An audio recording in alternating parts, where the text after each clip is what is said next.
Euzu billahi mineşşeytanirracim. Bismillahirrahmanirrahim. Huvellezî ceale lekumul arda zelûlen famşû fî menâkibiha ve kulû min rizqih. 15. ayada Tebarek surasında yaradan Allah aydiyer. Şol Allah'dır sizlere yeri zelûl etip koydu. Zelûl Arap diline yuvaş ızasız diyege şotor diye. Arap diline zelûl yuvaş bukhara ızasız diye Araplar zelûlliye. Allah aydiyer men Hudaý şi yeri size yuvaş diye ýaly ihtiyarınızda koydum. Femşu fi menakibiha. Diýen üstüne minşiniz ýaly yerin üstüne yürüyüverin, geziverin diye. Ve kulû min rizqih. Yerin yüzünde gezi vermeli ve Allah'ın berýän ırzkyny iýin ve ileyhin nuşur. Gezin, iýin, için ve ileyhin nuşur. Allah'a öwürlüp barjakdyrsyňyz. 16. ayetin manasyna gireýlik. Aamintum men fis semai en yahsifa bikumul arda fe iza hiye temur. Aya kaygısız bolýaňyzmy? Korkmaýaňyzmy? Ol Hudaý ki asmanna şu ulukun asmanny hükmüni ýürüdipdir. Yıldızlarda, aýgullerde, menzumelerde şu ulu kudretli Allah'dan korkmaýaňyzmy? En yahsifa bikumul arda yere hükmetsin sizi çeksin. Fe iza hiye temur yer zilzileli bolsun ve sizin elinizden zat gelmeyeni aldırap durursunuz. Korkmaýaňyzmy diye. Fe iza hiye temur, temur diýdigi titrep duran yer bolsa diýdigi. Hudaý aýtýar, men Hudaý size yeri arameşli jaýl etip koydum. Yer titrep dursa kimin elinden zat geljek diye. Fe iza hiye temur yer titrep dursa. Em amintum men fis semai en yursila aleykum hasiba. Aya kaygısız bolýaňyzmy, korkmaýaňyzmy? Ol Allah'dan iki asmanda hükmü yürüyüpdi. Şu ulu asmanda milyardlarca yıldızlarda kişicik yerden çürüyüm hükmü yürüyemeyecek mi? Em amintum men fis semai. Aya kaygısız bolýaňyzmy, korkmaýaňyzmy? Ol ulu Allah iki asmanda da hükmü yürüyüpdi. En yursila aleykum hasiba. Sizin üstüňize yel bilen çäge ýagdyrar diýip de korkmaýaňyzmy diýip. Hasiba diýdi, yel bilen çäge ösmek, adamly aňta-taňta bolup garaňkylyga girmek. Yel bilen çäge adamyň üstüne, obalyň üstüne üsü berse näme bolar? Fesata'lamuna kayfa nazir. İştiçkin bilersiňiz azap gelenne ya kıyamatda. İştiçkin bilersiňiz men näjire korkudýanymy.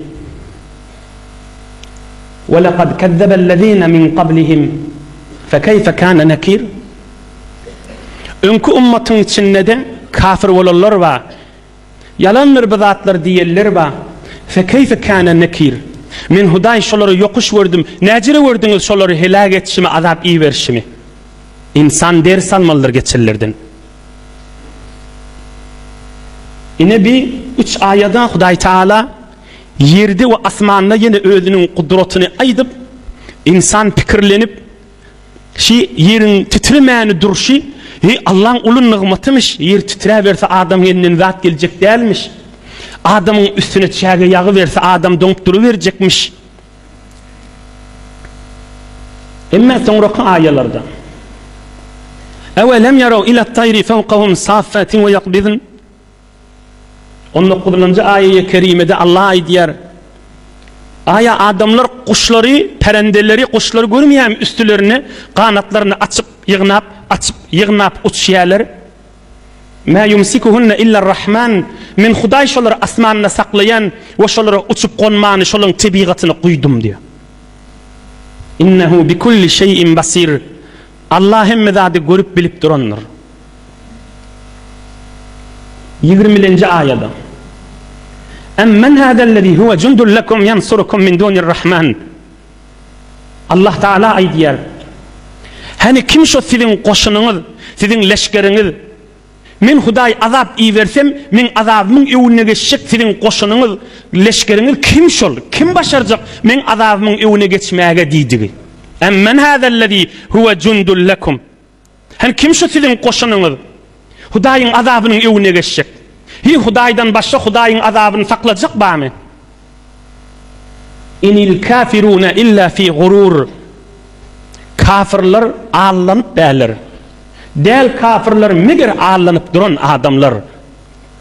Yani kafirler elbette feribi şeytana allanyp gezip bäler.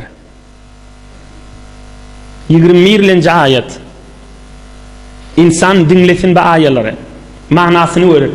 Emmen hâzellezî yerzukukum in emseke rizqah. Allah Teala aydiyer. Min Hudaý ırsal ivermesem kim ırsal verip biljek size diyor. Yağıllar yağdırmasa, cengilleri otlar gelse. Emmen hâzellezî yerzukukum in emseke rizqah. Min Hudaý ırsalın evin bağlasam kim size ırsal verip biljek diyor. Belleccu fi utuvin ve nufur. Belleccu fi utuvi ve nufur. Allah aydiyasını yaradan aydiyer. Kafirler da entek fikredini bilyer diye Allah ırskalın evine geçti insanın elinden zat gelmeyeceğini. Nemin manasını var? Belleccu fi utuvi ve nufur. Şu kafirler haktan çıkıp haddin aşa haktan daş olup lecet yeli cidilliğe girip dolu. Yoksa çın fikredi otursalar şu kafirler de bilye Hudaý yağını yağdırmasa yağdırıp olacak derler. Yanıp duran cengillerin evine geçtinle geçip bilyen olsa. Hudaý yağdırmasa, Hudaý ırskal iyi vermesi adam elinden gelecek derler. Belleccu fi utuvi ve nufur. Lecet citleşip böyle imandan taşa düşüp böyler diye Hudaý Teala. Nihayet savatlı oğullar bilyenler. Nihayet Hudaý yok diyen adamlar var da dünya boyunca profesörlerden. Çaresini tapman ne mi diyeceğini bilmeni yerde goyunda bir niru var diye diyer. Niru var diyenin Allah var diye ama Allah. Şu Hudaý diyemeyecek bulup bu zatları etyen bir niru diye. Neymiş o niru? Allah Teala'nın emride. Ohum Hudaý Teala Müslümanlara dersi vay diyer. Efemen yemşi mukibben ala vecihi ehde emme yemşi seviyen ala siratin mustakim. Ey bendelerim diye. Efemen yemşi mukibben ala vecihi. Şu yüzün yere sürüp, yıkılıp, sürüşüp yürüyen adam doğru gider mi? Ya dikçe doğruca yürüyen adam, iki ayağı bilen dayav yürüyen adam doğru gider mi diye. Yıkılıp, sürüşüp gityen adam, kursağında Allah'a iman yok adam. Yirek bariyerliğin bilene, yani halal haram bilmeyer. Cennet, cehennem yok diyer. Onda yirek bariyer şu, düzlük izbede, hatsan ölüm divay diyer. Emme yemşi seviyen ala siratin mustakim. Emme Müslüman dikçe doğruca yürüyüp bariyer. Halal boliye, haram yok bolmaya. Yirek bariyen, cennete vaşin bariyen. Yirek bariyen, Allah'ın razıçılığına vaşin bariyen. Yine bir Müslüman şey.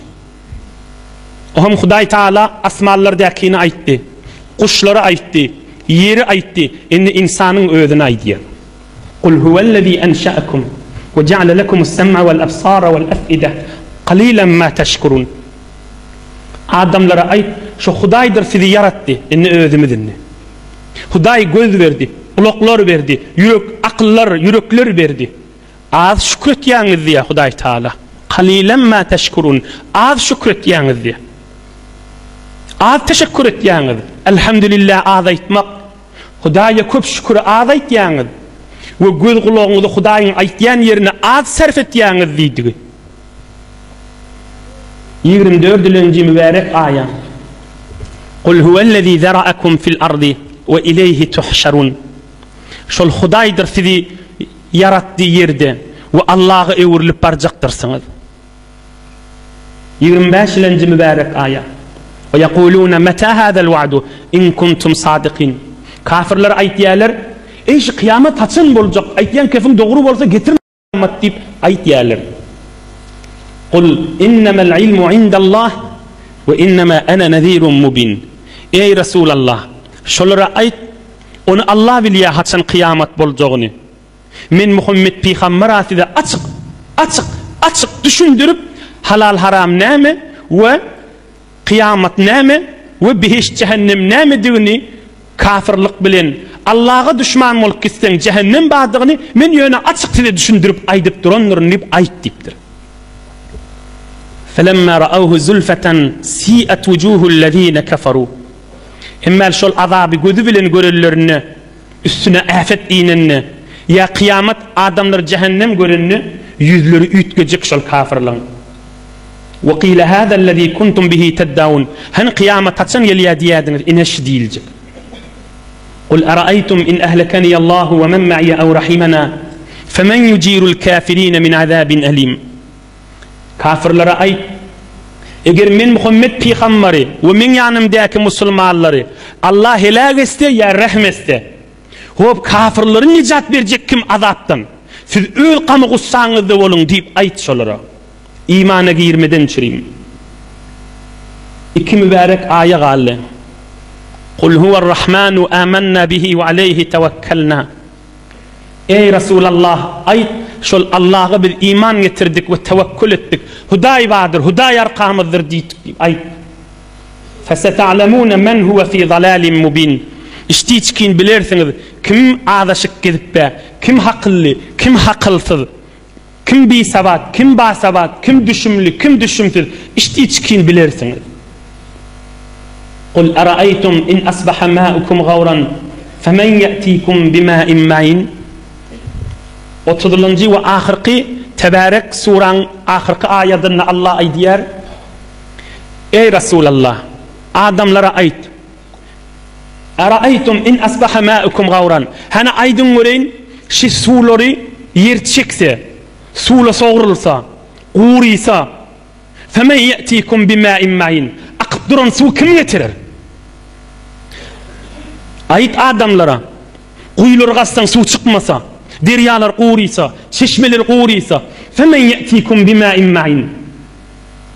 Akıp batan suları kim getirir size? Allahu Rabbul Alemin. Aydın cemaat. Allahu Rabbul Alemin. Alem cihanın iyisi olan Allah getirir. Ondan başka getirip bilecek yok. Sünnet de aytmak. Allahu Rabbuna ve Rabbul Alemin diyenlerle, Allahu Rabbuna ve huve Rabbul Alemin diyenlerle bir tofor yerde. Haysın aydanın işgali yok. Allahu Rabbul Alemin diyen de işgali yok. Resulullah Aleyhisselatü Vesselam şimdi mübarek ayet tamam olan ay diyenmiş. Allah getirir, başka da elinden gelmez.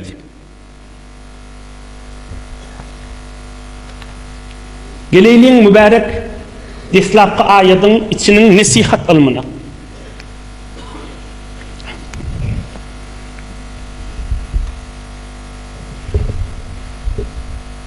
Huvellezî ceale lekumul arda zelûlen.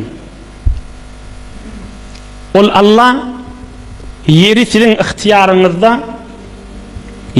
ihtiyarınızda bukhara sağda yuvaş diye yağlı ihtiyarınızda koydu diye. Ey olukon yaşlı adamlar, şi danışmentler deyip eşdiyensiniz, Türkmeniyle, şi yerin içinde neyemma, yerin daşında neyemma, asmallarda neyemma deyip ömürlerin iyidini geçirip duran danışmentler, şu barada okulu, alımlı, savatlı adamlar aydiyer, yerin içi gazden dolu, bir top yağlı, titrep du, dargamali, durmağa hali yok. Yerin içi gazden dolu her lehze, tayyarlığı ve amadegisi ve munfecir olmağış toğluk yer. Gicunni amadegisi ve titremeye, zilzile gelmeye. Hudaya diye huvellezî ceale lekumul arda zelûlen. Fakat men Hudaya diyen diye, şu yer men size yaşar yalet koydum diye. Hiç kim şu arada nazar verip başarmaz diye Allah. Hudaya diye huvellezî ceale lekumul arda zelûlen. Men Hudaya şu yeri size yaşamadan çürüyüm teyyar et koydum diye. Yoksa şu okulu danışmentler ay diye şiir haklı gidip kalsa yaşar yalı yer değerli. Yani tamam sen paralı tiki daşlaş yeri kaşın asmanından gici unnil yakacak bolup du diye. Ama ol beyleki seyyarlı ve müşteri birdat diyenlerle danışmentler ay diye şolar öz duran yerlerini yeri afet gelmez yanık öz mesirini yerden muhafazet etip durur diye. Ey Allah şidadı etmesi kim başaracak şu nazar vermeye? İnsan necir öz Hudayını inkar etmeli. Hudayını inkar ediyen adam bir hayalıktan haysiyana girmeli. Ulu kon seyyare ki müşteri divaydiliye tamam şu yeri tiki yağcak daşları ulu sen paralan evine geçti diye ödünün medarına. Allah şunu etmeti kim başarmalı şunu? İnsan haklı çap yer mi? İnişme hal fakat bir vurun aydılık duda. Yoksa şu ahtaşinasla yıldız tanıyerlin öz kitaplarını gurrunlarını giyirsin numlar çeşitli gurrunları var da. İnsan haklı çapacak derler. Subhaneke ya Rabbi. Subhaneke ya Rabbi. Subhaneke ya Rabbi deyip duram Allah. İçi gelden ne oluyor? Titrecekten, göçecekten, her zat şuna yağıp dargatacaktan, ama Allah Teala hemme taraftan ta aytyan vakti meçeli ki kıyamet yağdığı olsun muhafazet etip dunni vaydiye. Huvellezî ceale lekumul arda zelûlen. Yeri sizin ihtiyarınızda koydum deyiptir Allah Teala. Ey yaş oğlallah, ey gül yağlı oğlallah. Yeri Allah Teala demir yağlı etip koyuptur mu birilerden çürüyüm? Şişe yağlı etip koyuptur mu? Pamuk yağlı yürüyüp bulacak yağlı etip koyuptur mu? Yumuşacık bulur yanık yer bize. Ya tamam batlık etip koyuptur mu? Batar yağlı adamlar. Yok, bir tarafın gözlerinde yumuşak. Demir yağlı değil. Bir tarafın gözlerinde katı, pamuk yağlı değil. Kazsan kuyuya şimdi gitip boluyor. Kazsan kanatlar kazıp boluyor. Şiftiler koyup zaylar salıp boluyor. Ağdırıp tokum sepsen sana hasıllar, mahsullar beriptu. Tamam adama hizmet etmeye, mahlukları peyda vermeye yaraşıklı koyuptur Allah Teala yeri. Ve Allah aydiye huvellezî ceale lekumul arda zelûlen. Bir bukhara yuvaş diye yâlı sizin ihtiyarınızda koyundurun yaşı yeri. Femşû fî menâkibiha. Dinlen menâkib dediğin menkep. Girdini Arapla menkep diye. Yerin girdinin üstüne geliverin deyiptir. Diye yalet diye adam. Yerin üstüne dediği de geliverin yerin üstüne yürüyüverin deyiptir. Femşû fî menâkibiha. Yerin üstüne gelin. Cengellerde, deryalarda, dağlarda, öz yurdunuzda, harışta, her yerlerde. Ve kulû min rizqi. İyin için ve ileyhin nüşûr. Emma hudaya evrilip baracaktırsınız. Bununuz imanınızda, fikrinizde bolsun deyiptir. Ne kadar gen zat Allah'ın kudret kelamı. Dinlen ve kulû min rizqi. İyin için ve ileyhin nüşûr. Emma hudaya evrilip baracaktırsın diye. İyin için emma hudaya evrilip baracaktırsın. Halallan iyin, haramdan iyisen ahiretine derer olur deydi. Halallan gül, haramdan gülsen ahiretine derer olur deydi. Halallan otuş, haramdan günahdan otursan ahiretine derer olur deydi. Yine de bir bar aydeyin ve kulû min rizqi. Allah'ın rızkını yiyip için deyiptir Hudayi Teala. Ve gelin deyiptir. Emma ve ileyhin nüşûr. Hudaya evrilip baracaksın deyiptir. Hi haberin yok mudur? Bu dünyanın mihmanı sen ağzıkan teyyar kıl, kervan çekilmezden burun mahtumul işan aydiyor. Yani ip için yöne yardımızda olsun biz misafırdırız. Bu tadı hemişilik değildir. Hudaya aydiyor şimdi. Allahu Rabbul İzzet aydiyor. Allah Tebarek ve Teala aydiyor. Allah Azze Şe'nuh aydiyor. Allah Celle Sultanuh aydiyor. Allah Tekaddeset Esma'uh aydiyor. Allahu Rabbul Alemin aydiyor. İyin için misafirdirsiniz, bana yoğurluk gelecektirsiniz diye. Hi haberin yok mudur? Bu dünyanın mihmanısın. Mahtumul İşan şu ayetten alıptır haşını. Hi haberin yok mudur? Bu dünyanın mihmanısın. Adukan teyyar kıl, kervan çekilmezden burun. Kabrında iyice ışığın teyyar olsun. Sokağın deydik de. Kıyamet sıratın üstünde yürüyeceğin teyyar olsun.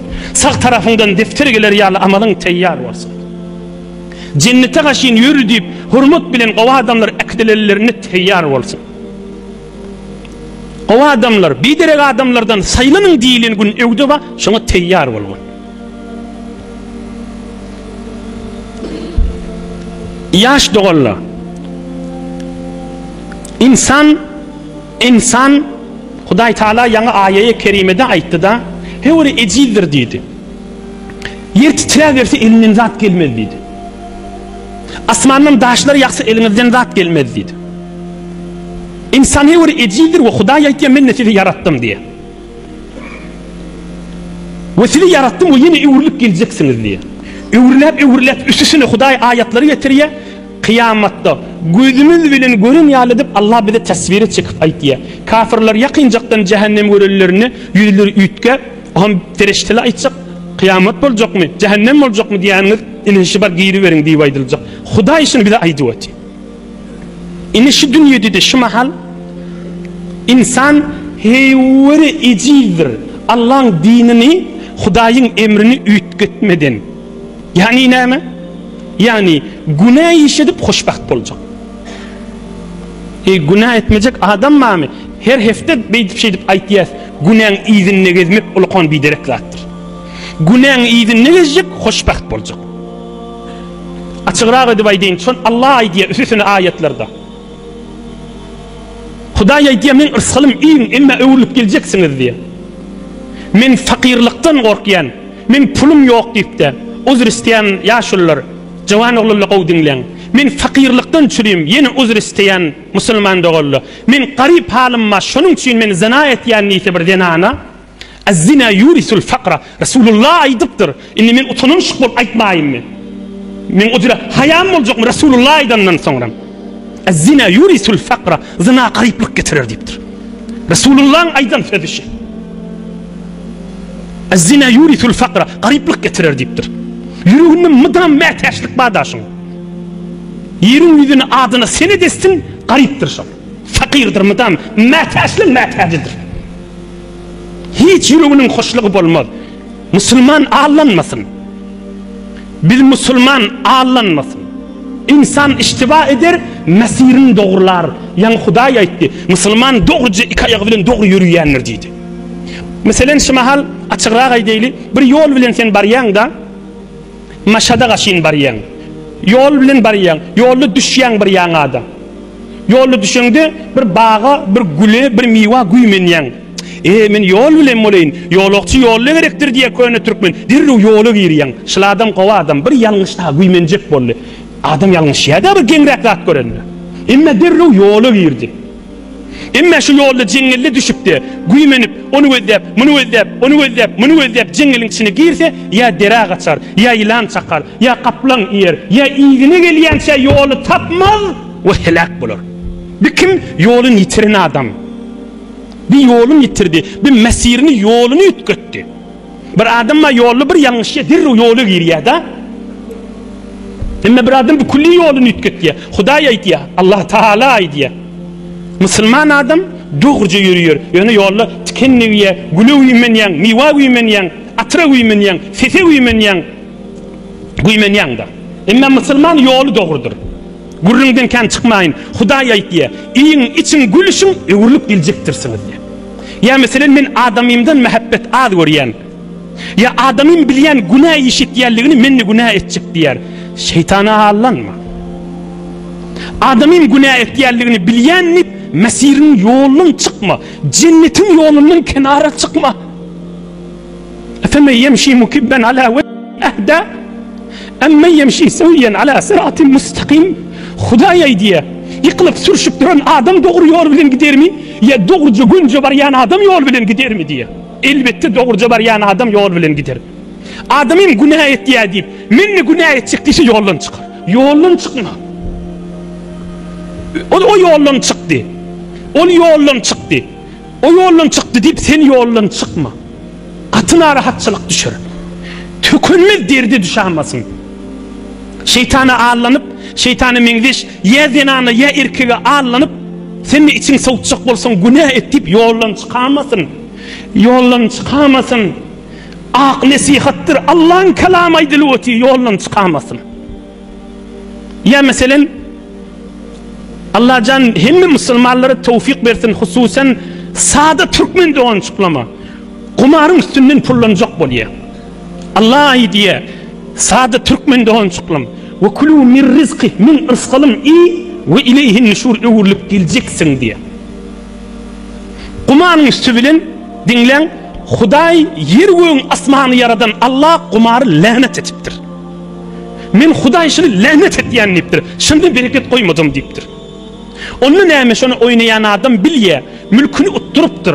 Har bolup kesip be, fakirjik halkyň ýanyna üsgüren işik bolup halky belliden aqa özüniň tamam mülkünden çykanlygyny, onu näme diýip ýene şoň içinde gelýär. O fakirde şeytana allanýar. Nämäge? Ol öz içinden aýtýar, men şu ýolun bagşlaň aýtýan dargadym diýe. Men şu ýolun ýene de özüm pullanyr diýe. Şeytan meni Allah watydy. Belki şoň ýoly gelip iman, nur, Kur'an seçilýän ýerde sizin ki al gelip oturup da Kur'anyny nurly edip de ay men şonu etberdim, ırsgymy Hudaý berer diýip oturmakdyr. O halal çöreğin ýedinne gezmekdir.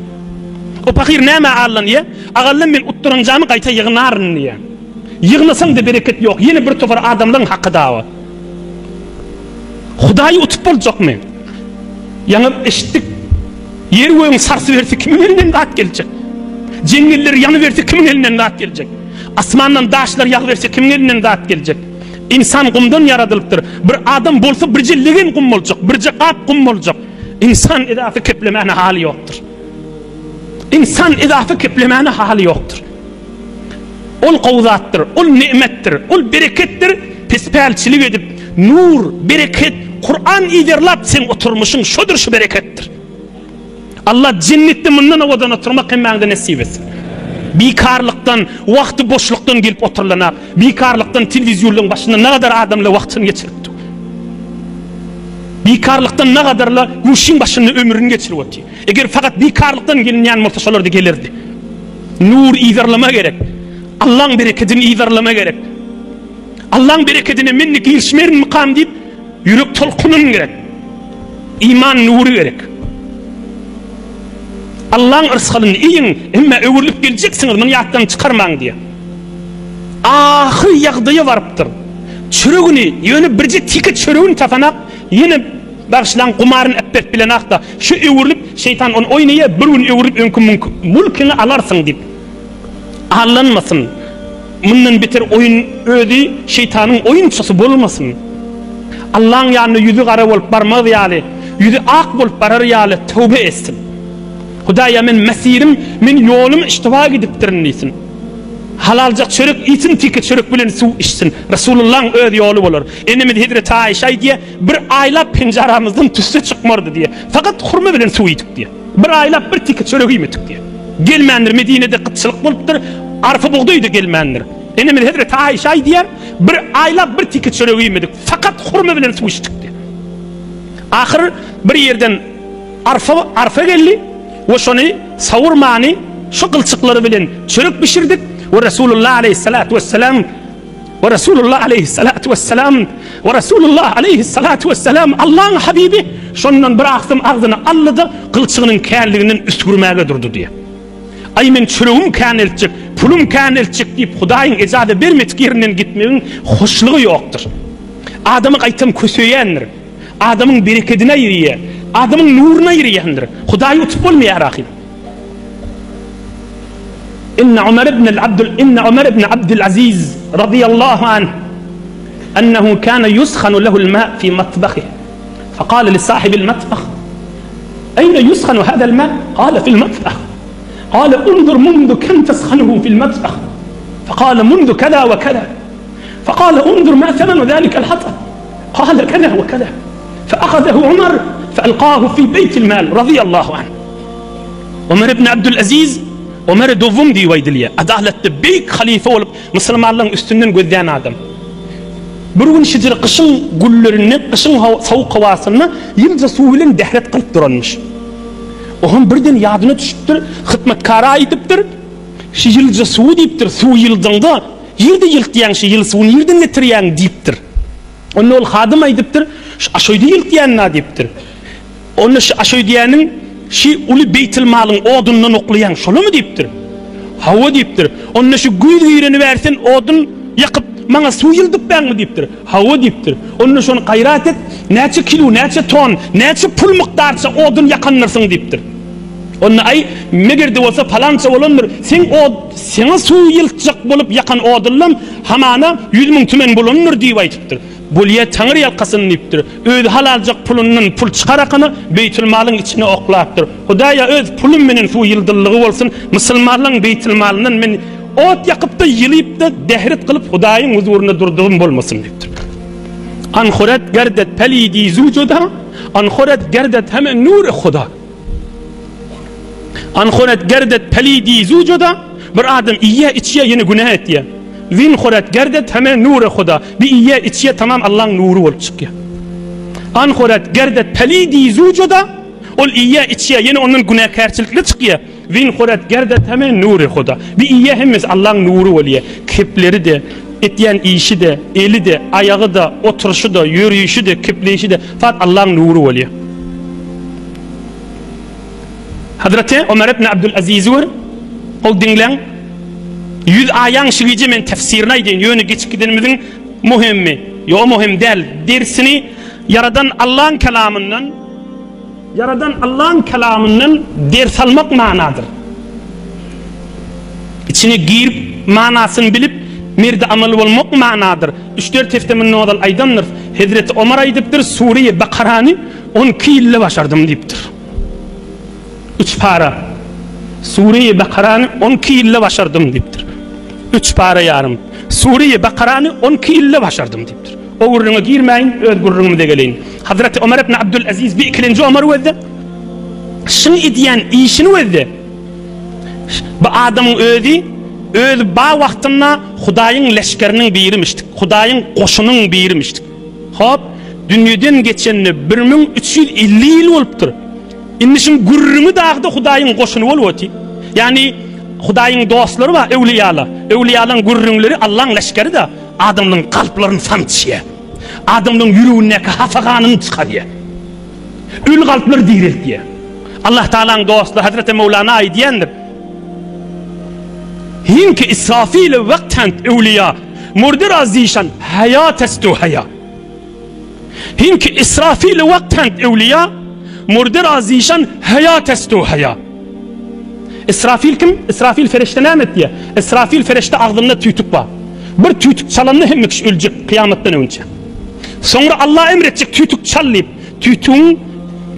tüytüğün çallayıp bir sur tüytüğün çalanına hemen ruhlar ünkü cesedi varıp adamlar kavradan çıkacak. Yani şu tüytüğün çalanı ölülü dirilecek da Hazreti Mevlana nâme diye. Hinki İsrafil vaktent evliya Allah'ın dostları da her zamanın İsrafil feriştesi alır. Sesini eşiten kalpler dirilyendir deyiptir. Sesini eşiten kalpler hafakan yüşen kalpler salim kallı olayandır deyiptir. Hazreti Ömer ibn Abdülaziz ödü dünyadan geçiptir. 1350 yıl sonra gurrunu adamın kalplerini sançıp dirildi o diye. Nagat qavlıq qavzat, nagat doğruluk qavzat. Murdi razı işan hayat estu haya. Ölü dirilyer deyiptir. Yani kalbi ölü kalbi diri olyer. Şun sesini eşitenni. Hinki İsrafil vaktan evliya murdi razı işan hayat estu haya. Yağın yer dirilmiyor ama Allah şunu sebep etiptir da. Huday Teala dostlarını sebep etiptir. Sesini eşitilenini ölü kalp diriliyor. Hale geliyor. Kuvvete geliyor. İçindeki üşün donk ölü porsu kan dökülüyor kalbinden. Kalbin santışı. Hazreti Ömer ibn Abdülaziz ve kulu min rizqi ve ileyhin nüşur halal yiyin, halal yedeyin, Allah'a öğürülüp baracaktırın deyip onu edip arasında işleyişini verdi. Allah Teala yaşayışını nur imandan dolu etsin. Allah Teala yaşayışını öz rahmet bereketinden dolu etsin. Şeyttirip dağı soğuk havada bir kan cemaat bolup Allah'ın kelamının manalarını, vaazlarını, alımlarını eşitlerini uyuşupsunuz. Yaradan Allah sizin iki dünyanı da abad etsin. Gelip bilmeyenler ya zinane olup gelip bilenak, ya mariz olup gelenak, ya başka yurdun adamsı olup gelip bilenak. Allah onları da şahir doğan içine gir yerlerden etsin.